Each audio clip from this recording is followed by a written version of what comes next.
This is a common sight in any town or city during the summer months. A group of youngsters playing cricket after school with a box for a wicket. This group is more fortunate than others because one of the world's greatest bowlers, Ray Lindwall, passes this street on his way home. And here comes Ray Lindwall right now. The sight of Ray Lindwall approaching makes the bowlers and batsmen strive harder than ever to show him what they can do. They are keen to attract his notice with a lusty shot or to knock over the wicket, so they will win approval from the former champion. Lindwall can see and appreciate the latent talent in these lads. This is the same sort of back street in which he used to play himself as a boy, and to bowl at his fastest when Bill O'Reilly was walking past each evening. Lindwall eventually played for O'Reilly's club, state, and then for Australia against every cricket country in the world. Some of his duels with Len Hutton are listed in the history of cricket, and when this pair began a test match, there was a hush, and then a roar, and then a silence. Young Jeff is mad on cricket and practices every chance he gets as well as watching the game.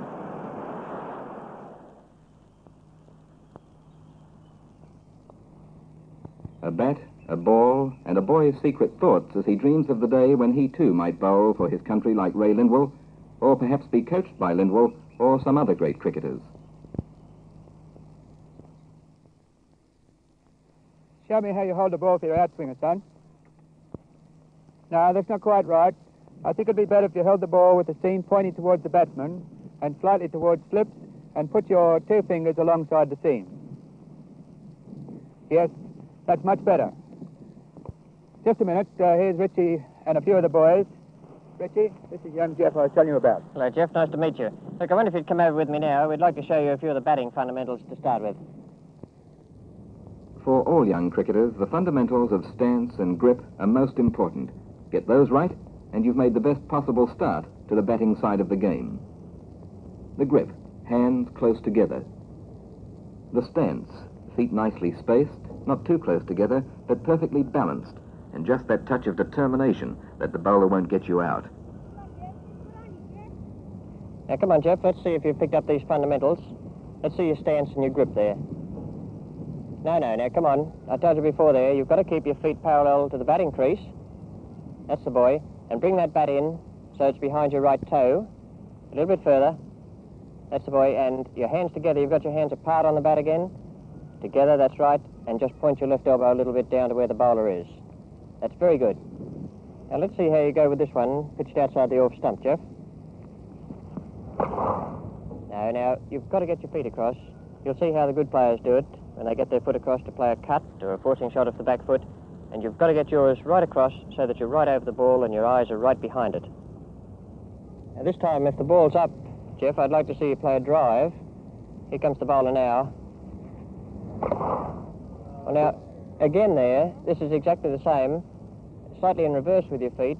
You didn't have your left foot across to the pitch of the ball. You had to play with the bat a long way away from the body. If the ball had done anything at all in the air or off the pitch, it would have come between bat and pad. Now, next time, you see that you get your foot right across and your head right over the ball. Well, now, you've got some problems there, Jeff. You're not playing those shots very correctly at the moment. I'll tell you what we might do. We've got some great players here, Neil Harvey and Keith Miller. We're going to run through some of the shots. Let's go down and have a look at them, and then we'll come back to the nets later on, eh? Neil Harvey was one of the greatest batsmen ever to play the game. He played from 1947 to 1962, scoring 6,000 test runs for Australia, most of them in attacking manner.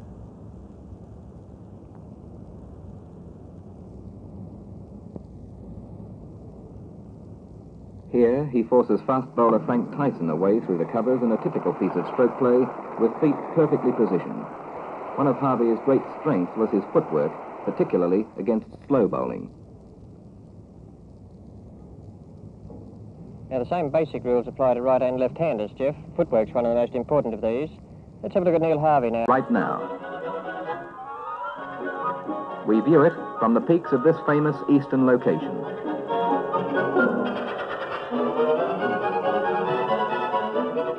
Australian cricketers have often played on this ground, and in other parts of the world as well.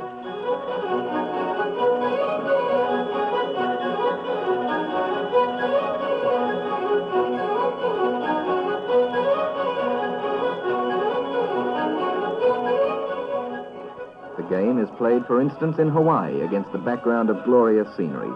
Cricket is played just as keenly by men and boys under Diamond Head as it is in Australia. This scene could be typical of Australia, parks filled with cricketers of all age groups.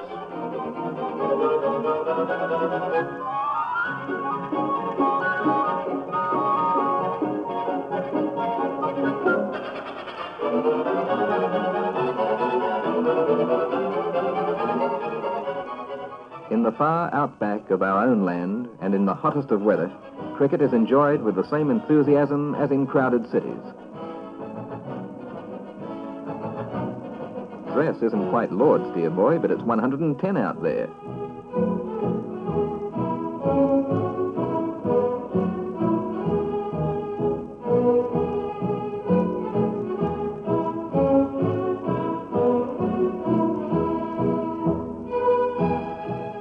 Schools are the nurseries of cricket. They play a big and important part in the organisation of all games.